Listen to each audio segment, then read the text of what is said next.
មន្ត្រីគណៈបកប្រជាជនកម្ពុជាបញ្ជាក់ថាមិនចាប់អារម្មណ៍សោះឡើយចំពោះសារនយោបាយរបស់បកប្រឆាំងដែលលើកឡើងពីការដឹកនាំដ៏អស្ចារ្យជាងគេ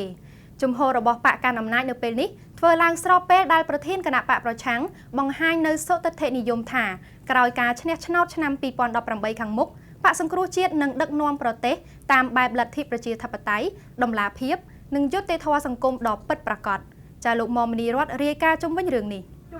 នៅរាជធានីវិញមានការងារធ្វើគ្រប់គ្នាការប្រេះឆានយោបាយនេះត្រូវបានអ្នកខ្លាំមើលសង្គមយល់ថាអ្នកនយោបាយនៅកម្ពុជានៅតែក្មេងខ្ចីបើទោះជាប្រទេសកម្ពុជាធ្លាប់ឆ្លងកាត់ការបោះឆ្នោតជាច្រើនអាណត្តិមកហើយក្តី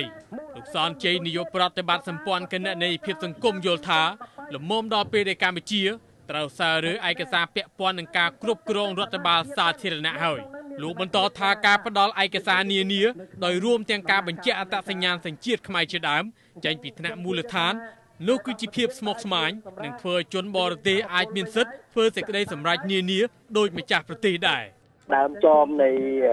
ការផ្ដល់សេវាទាំងអស់នេះដោយភាពមិនប្រក្រតីនោះហើយតែនាំឲ្យមានការអនុវត្តច្បាប់សំខាន់ដូចជាច្បាប់ស្តីពីសញ្ជាតិនឹងមានបញ្ហាហើយនឹងច្បាប់ភូមិបាលហើយនេះបានជាខ្ញុំថាអញ្ចឹងពីព្រោះថានៅពេលដែលជនបរទេសម្នាក់អាចមានឱកាសនៃការទទួលបាននៅសេវាអត្រានុកូលដ្ឋានដូចជាសម្បត្តិបញ្ជាក់កំណើតជាដើមនោះពួកគេអាចយកឯកសារហ្នឹងយកទៅសម្រាប់ធ្វើអត្តសញ្ញាណប័ណ្ណហើយការទិញអចលនទ្រព្យហ្នឹងគឺក្រុមហ៊ុនលក់អចលនទ្រព្យគេឲ្យតែឃើញអត្តសញ្ញាណប័ណ្ណសញ្ជាតិខ្មែរគឺគេលក់ឲ្យហើយគេអត់បានគិតគូរអីវែងឆ្ងាយទេការរិះគន់នេះស្របពេលប្រធានគណៈបកប្រឆាំងលើកឡើងថា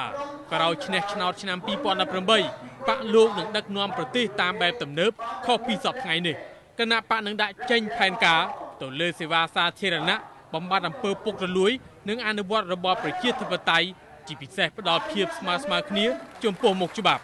ក្រៅពីនេះនឹងដាក់ពិន័យចំពោះមេឃុំណាដែលផ្ដល់ឯកសារបញ្ជាក់អត្តសញ្ញាណដល់ជនបរទេសដោយខុសច្បាប់ថែមទៀតផងថ្លែងទៅកាន់សមាជិកក្រុមប្រឹក្សាឃុំសង្កាត់នៅទីស្នាក់ការចាក់អង្រែលើនៅព្រឹកថ្ងៃទី14មីនាលោកកម្មសខាមានសុទិដ្ឋិនិយមថាបកប្រឆាំងពិតជាធ្វើបានចំពោះចក្ខុវិស័យនៃគោលនយោបាយនេះលោកបន្តថាការអនុវត្តវាពុំមែនជាឧបសគ្គអ្វីឡើយហើយគោលនយោបាយនេះនឹងបម្រើឲ្យការរស់នៅរបស់ពលរដ្ឋទទួលបានការពេញចិត្តមានន័យថាអ្នកណាមករំលោភបំពានចង់វិនិយោគក៏ដោយចង់ស្អីក៏ដោយលើបាក់លើដៃព្រីប្រជាប្រដ្ឋបើមានការទូទាត់តាមសំណងសំស្របដូចជារដ្ឋាភិបាលទេយើងអត់ចុះអត់លេខណាយើងអត់មានគាំទ្រទេបាច់ក្បាលបាច់កគួយអីក៏ដោយអត់មានប្រសុំគលំជាមួយទេហ៊ានទេមកហ៊ានទេ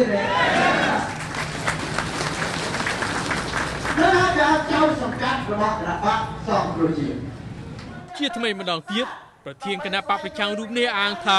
បកប្រឆាំងនៅតែរក្សាគោលនយោបាយទម្លាក់លុយចំនួនកន្លះលានដុល្លារដើម្បីអភិវឌ្ឍនៅតាមឃុំសង្កាត់នីមួយៗជារៀងរាល់ឆ្នាំជាទិនរឿងនេះអ្នកនាំពាក្យគណៈបកប្រជាជនកម្ពុជាលោកសុកអេសានមានប្រសាសន៍ថាគោលនយោបាយនេះនឹងមិនធ្វើឲ្យបកកណ្ដាលអំណាចត្រូវរង្គោះរង្គើនិងចាប់អារម្មណ៍ឡើយ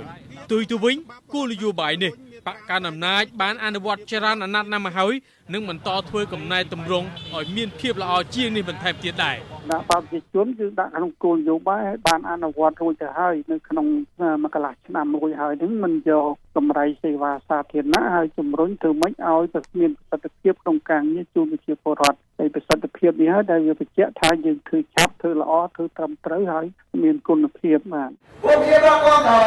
អ្នកខ្លំមើលការវិវត្តនយោបាយយល់ឃើញថាប្រសិនបើគណៈបកនីមួយៗជ្រើសរើសការប្រកួតប្រជែងតាមរយៈកម្មវិធីនយោបាយជាងការគម្រាមកំហែងសម្លុតបាញ់សម្លាប់ឬសោកប៉ាន់ជាដើមគឺជាជំរឿសដ៏ប្រសើរខ្ញុំមុំមនីរតអាស៊ីសេរីភ្នំពេញ